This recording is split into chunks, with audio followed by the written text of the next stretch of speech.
वाहेगुरु जी का खालसा वाहेगुरु जी की फतेह। बोले सो वाहिगुरु जी खालसा वाहिगुरु जी फतेह। दोस्तों, मैं इस समय मौजूद हूँ देश की राजधानी दिल्ली के पटेल चौक मेट्रो स्टेशन के बाहर, और जैसा कि जानते हैं यहाँ से थोड़ी दूरी पर है गुरुद्वारा बंगला साहब। हजारों लाखों की संख्या में लोग आते हैं यहाँ पर मत्था टेकने के लिए। ना केवल सिख समाज से बल्कि अन्य समाज के लोग भी अपने मनोकामना पूर्ण करने के लिए एक बार गुरुद्वारा बंगला साहब में आते हैं। कोई लोग सरोवर में भी अपना प्रण लेकर आते हैं, कुछ लोग यहाँ पर गुरुद्वारे की सेवा करने के नाम से आते हैं। तरह तरह के लोग हैं, लेकिन ऐसे लोगों के लिए भी सेवा का किसी ने प्रण उठाया है। ऐसे जो हस्ताक्षर है हमारे साथ में मौजूद है, आइए आपसे उनका परिचय कराते हैं। सर, अपना परिचय दीजिए। मेरा नाम हरजिंदर सिंह है। मैं 1964 से ऑटो रिक्शा चला रहा हूँ, और ऑटो रिक्शा चलाते चलाते 1978 में जब दिल्ली में बहुत भयंकर बाढ़ आई, उस समय मैंने अपने आप को दिल्ली सिविल डिफेंस में एनरोल किया। और दिल्ली सिविल डिफेंस में, क्योंकि मैं 1964 का ग्रेजुएट हूँ, मेरे को वहाँ पे सेक्टर वार्डन की पोस्ट मिली, और मेरी ड्यूटी लगी जमुना जी का जो बंद है उसको बोलते हैं मार्जिनल बंद, उस पर ड्यूटी लगी। क्योंकि दिल्ली में भयंकर बाढ़ आ रही थी, और बाढ़ की रक्षा के लिए कि जमुना का जो बंद है अगर वो कहीं से टूट गया, क्योंकि जमुना जी में पानी इतना आ गया था कि वो लोहे के पुल के से टकरा के वापसी बैक मार रहा था। तो उन्होंने सोचा कि अगर ये जमुना का बंद टूट गया तो हमारा जो हिंडन हवाई एयर बेस है वो अंडरग्राउंड है, वो सारा तबाह हो जाएगा। तो इसलिए हमारी ड्यूटी लगाई कि आप इस बंद के ऊपर भ्रमण कीजिए और इसकी निगरानी कीजिए। यानी कि आपने शुरू से ही जनसेवा का काम संभाला हुआ है, और आप लोगों के लिए आपका मन सेवा के लिए तैयार रहता है। लेकिन हम बात कर रहे हैं आज यहाँ पर पटेल चौक मेट्रो स्टेशन पर। मैं देख रहा हूँ काफ़ी सारे ऑटो यहाँ पर खड़े हुए हैं, और जिस तरह से लोग जो गुरुद्वारा बंगला साहब में दर्शन करने के लिए आते हैं उनकी सेवा के लिए ऑटो तत्पर रहते हैं। और यहाँ के जो लोग जाने वाले लोग हैं उनसे आप किराए तक नहीं लेते। ये सेवा कैसी सेवा है, थोड़ा बताएं इसके बारे में। ये सेवा ऐसी है कि मैं 1978 में जब बाढ़ आई थी उस समय मैंने देखा कि हमारी जो ड्यूटी थी जमुना जी के बंद के ऊपर थी, जिसको मार्जिनल बंद बोलते हैं। एक तरफ तो जमुना जी में पानी भरा हुआ था, दूसरी तरफ एक गांव है उस्मानपुर में लोगों के घरों में 8-8 फुट पानी भरा हुआ था।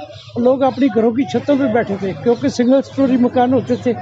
तो मैंने देखा कि लोग घरों की छतों पे बैठे हैं, और हमारी सरकार तो कहती है कि लोगों को सुरक्षित जगह पे पहुंचाने के लिए पूरा इंतज़ाम है। तो मैं उनके लिए उनके पास किश्ती लेके पहुंचा और उनसे हाथ जोड़ के विनती करी कि अगर मकान आपका गिर गया, क्योंकि पानी में घिरा हुआ है जी, तो आपके लिए दिक्कत आ जाएगी, चलो मैं आपको सुरक्षित जगह पहुंचा दूं। तो उन लोगों ने कहा सरदार जी मर जाएंगे, घर छोड़ के नहीं जाएंगे जी। मैंने कहा जी मेरे लिए कोई सेवा बताओ। कहने लगे आप क्या सेवा करोगे, हम पानी में गिरे हुए हैं, नीचे जा नहीं सकते, हमारे पास खाने पीने के लिए कुछ नहीं है। तो मैं अपनी ऑटो रिक्शा लेके गुरुद्वारा शीशगंज में गया, क्योंकि मैं गुरुद्वारा शीशगंज में पहले कभी स्टाफ का ड्राइवर रहा हूँ, तो मेरा वहाँ पे लिंक था। तो मैंने उनसे कहा कि ऐसे ऐसे बहुत सारे लोग हैं जिनके पास खाद्य सामग्री नहीं है। तो उन्होंने कहा जितना चाहिए ले जाओ। तो मैं अपनी गाड़ी में उनके लिए राशन लेके आया और उनको वितरित किया। जिंदर जी, आपकी बहुत यादें हैं, बहुत लंबी यादें हैं, लेकिन दर्शक ये जानना चाहते हैं जो ये सेवा चल रही है, ऑटो सेवा यहाँ पर मेट्रो स्टेशन से गुरुद्वारा के बीच में, इसकी शुरुआत करने का आप कैसे मन में आए आपके, और आपकी कौन सा ट्रस्ट है जिसके माध्यम से सेवा कर रहे हैं? ट्रस्ट का नाम भी बताइए। ऐसे है कि बहुत समय पहले जब ये वो आया था, हमारे पास बीमारी आई थी, कोरोना आई थी, उससे पहले हमारी एक संस्था थी जो गुरुद्वारा बंगला साहब से ही हम शुरू करती थी, और वो यहाँ पे लाके छोड़ के वापस चली जाती थी। उस समय मैं भी उनके साथ सम्मिलित था, और वहाँ पे वो हमें 1000 रुपया देते थे डेली। तो हम सेवा करते रहे। जब लॉकडाउन शुरू हुआ उसके बाद वो सेवा बंद हो गई। सेवा बंद होने के बाद जब लॉकडाउन खुला तो मेरा बेटा राजा सिंह कहने लगा पापा जब लॉकडाउन से पहले आप सेवा करते थे। नहीं, बेटा भी सेवा में शामिल है। अभी भी वो इधर अभी आपको मैं मिलाऊंगा। जी जी। तो वो बेटा कहने लगा पापा जब आप लॉकडाउन में से पहले सेवा करते थे तो हमारे घर में बड़ी खुशियाँ थी, क्योंकि आप मन भावना से सेवा करते थे और परमात्मा की बड़ी कृपा थी। तो अब लॉकडाउन ख़त्म हो गया, अब सेवा शुरू करो। तो मैंने कहा जी ठीक है। तो मैंने उस संस्था से जाके अनुरोध किया कि आप दोबारा सेवा शुरू करो, अब तो लॉकडाउन ख़त्म हो गया जी। तो उन्होंने हाथ जोड़ दिए, कहने लगे हम वो सेवा अब दोबारा नहीं शुरू करेंगे। क्यों भाई? कहने लगे हमारे साथ वो हमारा एक गैंग था, ग्रुप था, जो हम मिल के आपस में पैसे कंट्रीब्यूटरी करके वो एक एक गाड़ी को हम जो किराए पे लगा रखी थी उनको देते थे। अब वो हमारे सारे साथी छूट गए हैं, अब वो सेवा हम नहीं कर सकते जी। तो मैंने कहा जी मेरा दिल करता है मैं सेवा करूं। कहने लगे आप सेवा करना चाहते हो तो आप करो। मैंने कहा जी मुझे वो बैनर दे दो जिसमें लिखा रहता है फ्री सेवा। तो वो कहने लगे वो बैनर आपको नहीं दे सकते। मैंने कहा क्यों? कहने लगे वो बैनर जो है हमने वहाँ गुरुद्वारा के सामने एक फ्लैट है, उन फ्लैटों में वो एक सीढ़ियों के नीचे जगह है, वहाँ पे हमने एक पेटी रखी हुई है, उसका हम किराया देते थे। अब वो पेटी पे जिसमें सामान पड़ा वो लेने जाएंगे तो वो किराया मांगेंगे, उसका किराया इतना बढ़ गया है कि जितने का सामान नहीं है तो हम वो ना ला सकते हैं ना आपको दे सकते हैं। मेरा बेटा बैठ कहने लगा पापा आप तो खुद आर्टिस्ट हो, अपने हाथ से लिख लो, कपड़े पे लिख के बोर्ड बना लो। तो मैंने वो शुरू किया, फिर हमें बाद में पता लगा कि ये फ्लैक्स बन जाती है तो हमने फ्लैक्स बनाई और ये सेवा शुरू करी और आज ये सेवा शुरू हाँ जी, तो हमने 2 गाड़ियों से सेवा शुरू करी।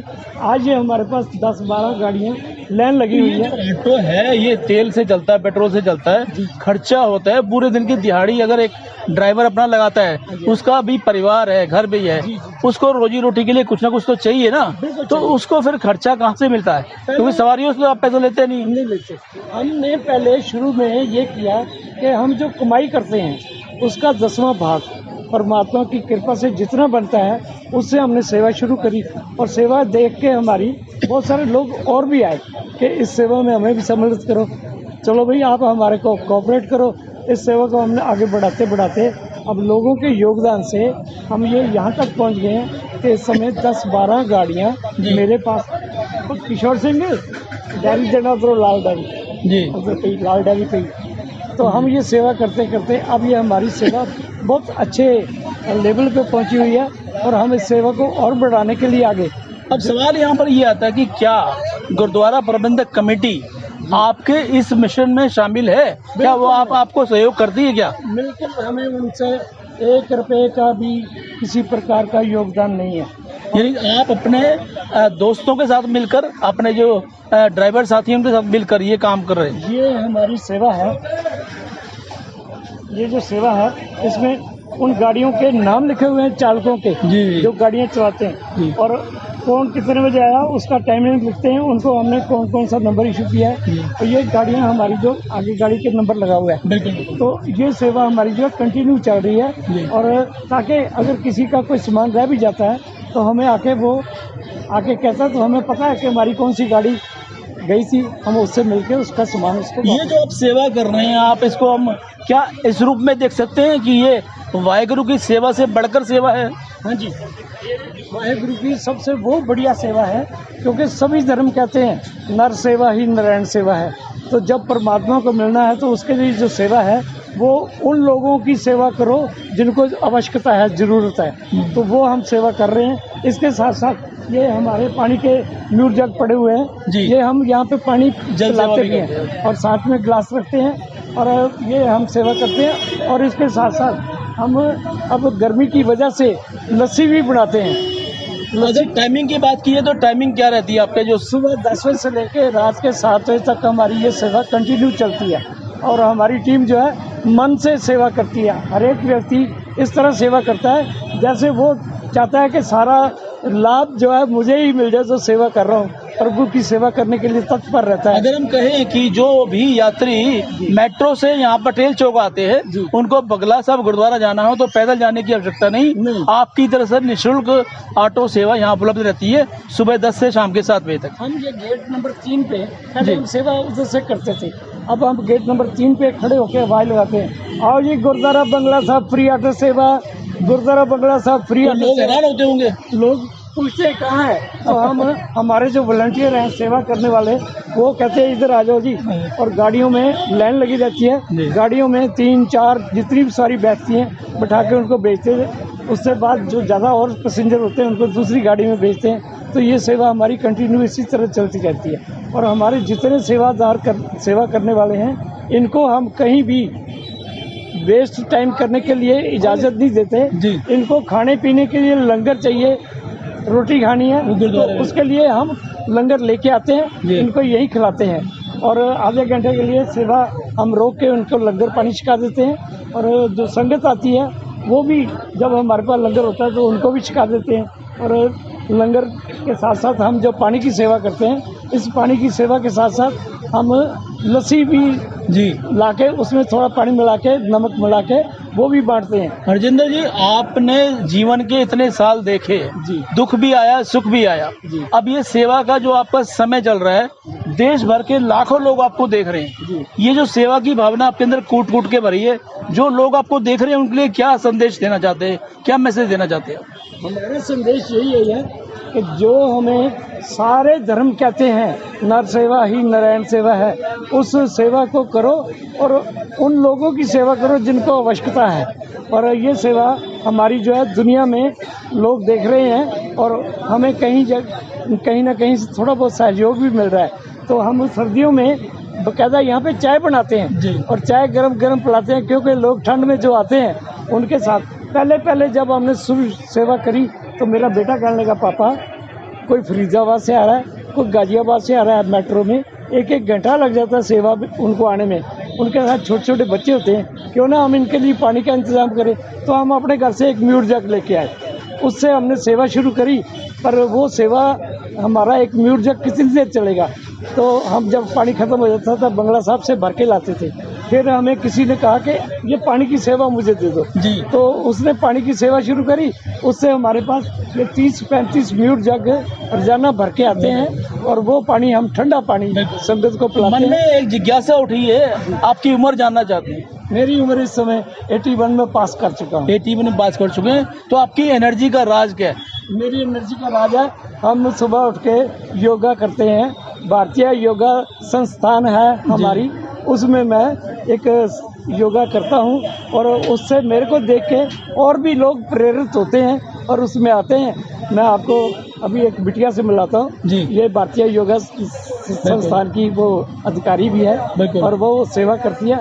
इसने मुझे बहुत प्रेरणा दी, पापा ये जिंदगी जो है इसको आगे चलाने के लिए आप तंदुरुस्त रहोगे तो तभी जिंदगी चलेगी। तो उसकी वजह से मैंने योगा शुरू किया और अब मैं अपने आप को तंदुरुस्त मानता हूँ। तंदुरुस्त तो मैं पहले भी था, क्योंकि मैं तलवारबाजी का खिलाड़ी हूँ। बिल्कुल। और उसमें हमें जो विद्या जो है, ठीक है, उसके साथ साथ हमें मेहनत करनी।